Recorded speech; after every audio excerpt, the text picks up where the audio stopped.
ಎಲ್ಲರಿಗೂ ನಮಸ್ತೆ. ಎಲ್ಲ ಕಾಂಪಿಟೇಟಿವ್ ಎಕ್ಸಾಮ್ಸಲ್ಲಿ ಕಡ್ಡಾಯ ಕನ್ನಡ ಪರೀಕ್ಷೆಯಲ್ಲಿ ಸಮಾನಾರ್ಥಕ ಪದ ಅಥವಾ ಪದಗಳ ಅರ್ಥ 10 ಅಂಕಗಳಿಗೆ ಇದ್ದೇ ಇರುತ್ತದೆ. ಅಷ್ಟಲ್ಲದೆ ನಮ್ಮ ಕನ್ನಡ ಕಲಿಯೋಕ್ಕೂ ಕಲಿಸೋಕ್ಕೂ ಬಹಳಷ್ಟಿದೆ. ಪೂರ್ತಿ ವಿಡಿಯೋ ನೋಡಿ. ಕನ್ನಡಕ್ಕಾಗಿ ಲೈಕ್, ಶೇರ್, ಸಬ್ಸ್ಕ್ರೈಬ್ ಒತ್ತಿ. ಕಮೆಂಟ್ ಮಾಡೋದು ಮರಿಬೇಡಿ. ಈಗಾಗಲೇ ಗೌರ್ಮೆಂಟ್ ಜಾಬಿಗೆ ಅಪ್ಲೈ ಮಾಡಿರೋ ಎಲ್ಲರಿಗೂ ಈ ವಿಡಿಯೋ ಯೂಸ್ಫುಲ್ ಅಂತಲೇ ಹೇಳ್ಬೋದು. ಅದರಲ್ಲೂ ವಿಲೇಜ್ ಅಕೌಂಟೆಂಟ್ ಕಾಲಿಗೆ 9 ಲಕ್ಷ ಜನ ಕಾಲ್ ಮಾಡಿರೋದ್ರಿಂದ ಫಸ್ಟಿಗೆ ಕಡ್ಡಾಯ ಕನ್ನಡ ಪರೀಕ್ಷೆ ಇರುತ್ತದೆ. 50 ಮಾರ್ಕ್ಸ್ ತಗೊಂಡ್ರೆ ಪಾಸ್ ಆಗ್ಬೋದು. ಅದರಲ್ಲಿ ಪದಗಳ ಅರ್ಥದಿಂದ ಈಸಿಯಾಗಿ 10 ಮಾರ್ಕ್ಸ್ ತಗೊಂಡ್ರೆ 40 ಮಾರ್ಕ್ಸ್ ತಗೊಂಡ್ರೆ ಪಾಸ್ ಆಗ್ಬೋದು.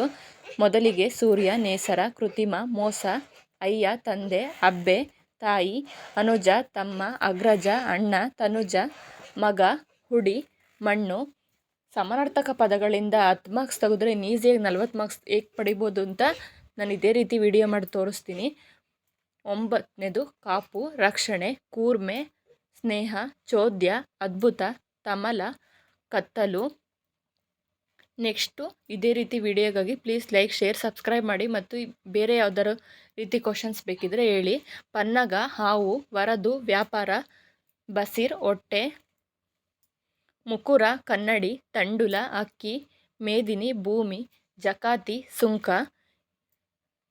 ಇನ್ನು 40 ಮಾರ್ಕ್ಸನ್ನ ನಾವು ಹೇಗೆ ಪಡಿಬೋದು ಅಂತ ನಾನು ಮುಂದಿನ ವಿಡಿಯೋದಲ್ಲಿ ಹೇಳ್ತೀನಿ. ಈ 20 ಸಮಾನಾರ್ಥಕ ಪದಗಳಿಂದ ನಾವು 10 ಮಾರ್ಕ್ಸ್ ಪಡಿಬೋದಾ, ಇದೇ ಬರುತ್ತೆ ಅಂತ ಏನು ಗ್ಯಾರಂಟಿ ಅಂತ ನೀವು ಕೇಳ್ಬೋದು. ಪೂರ್ತಿ ವಿಡಿಯೋ ನೋಡ್ತಾ ಇರಿ, ನಾನು ಇನ್ನೂ ಇನ್ಫಾರ್ಮೇಷನ್ ಕೊಡ್ತೀನಿ.